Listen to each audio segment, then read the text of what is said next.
että sä oot ostanut niitä sellaisia pääsiäismunia. Kyllä mä eilen kävin kaupassa ostaa, ei vitsi, mitä mä selitän, siis kukkohan niitä munia. Mä kävin eilen ostaa mämmiä kaupasta. Missä se kukko sitten on? Se on En mä ainakaan kuule mitään. Eiks kukot pidä sellaista ääntä niinku, että kukko kiekuu? Onko se täällä kaapissa? Ei se oo siellä.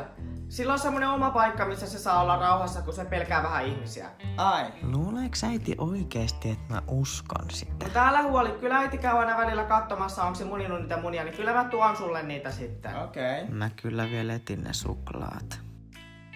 Kasper, jos sä et kerta tiennyt, että nyt on pääsiäinen, niin eikö teillä ole koulussa ollut mitään pääsiäisaiheisia juttuja? En mä tiedä. Miten niin et tiedä? Tai ettekö tuossa saanut edes mitään kotitehtäviä liittyen pääsiäiseen? Ainakin silloin kun minä olin pieni, niin meillä oli koulussa kaikenlaista. No vaikea sanoa, kun ainakin eilen mä pelasin koko päivän salaa Minecraftia puhelimella, niin